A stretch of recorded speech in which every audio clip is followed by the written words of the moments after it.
Hello everyone, welcome back to another video.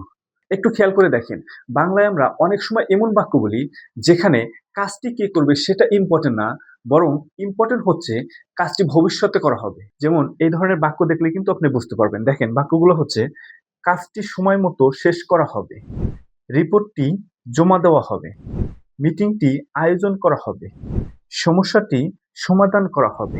এই ধরনের sentence ইংলিশে বলতে গেলে আমাদের অ্যাক্টিভ ভয়েস না, প্যাসিভ ভয়েস ইউজ করতে হবে। আজকের ক্লাসে আমরা শিখব কিভাবে ফিউচার পসিবিলিটি বা পলাইট প্রেডিকশন এর সেন্সে কিভাবে প্যাসিভ সেন্টেন্স তৈরি করতে হয়। তাই ভিডিওটা মনোযোগ দিয়ে দেখুন, কারণ আজকের স্ট্রাকচার বুঝলে আপনি খুব সহজেই বলতে পারবেন কোনো কাজ ভবিষ্যতে করা হবে, জমা দেওয়া হবে, আয়োজন করা হবে বা সম্পূর্ণ করা হবে।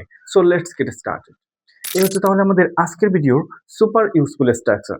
আজকের ভিডিওতে আমরা শিখব ইউজ অফ উড এর পার্ট 9 এর স্ট্রাকচার দিয়ে কিভাবে স্মার্ট ইংলিশে কথা বলতে হবে।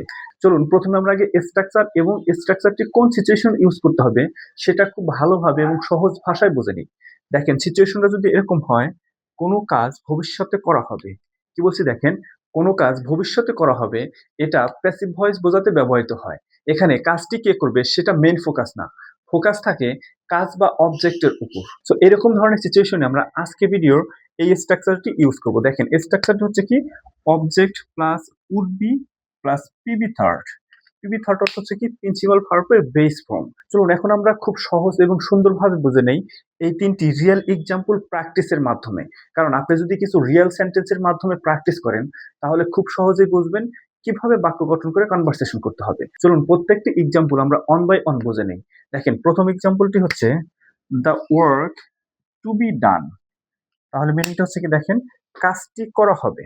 একটু কেয়ারফুলি বুঝে দেখেন আমাদের সিচুয়েশন অনুযায়ী কিভাবে বাক্য গঠন হয়েছে। আমাদের সিচুয়েশনের মেইন পয়েন্ট হচ্ছে কি, যেখানে কাজটি কে করবে সেটা মেইন ফোকাস না, ফোকাস থাকে কাজ বা অবজেক্টের উপর। দেখেন এই এক্সাম্পলের মাধ্যমে কিন্তু আপনি বুঝবেন যে the work to be done, কাজটি করা হবে। দেখেন কাজের মধ্যে ফোকাস দেওয়া আছে, কে করছে সেখানে কিন্তু ফোকাস নাই।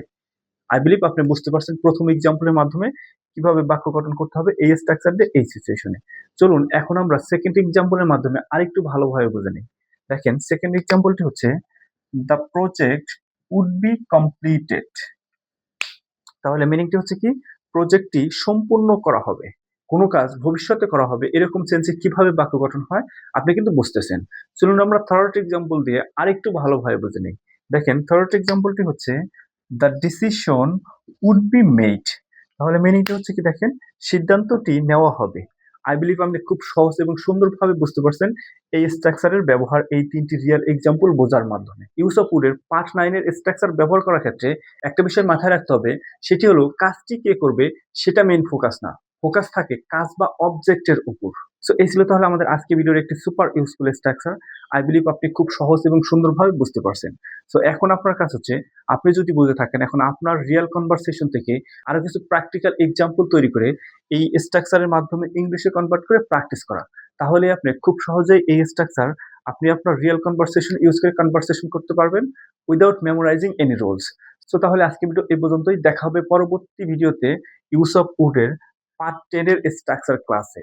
Till then, keep practising and keep speaking.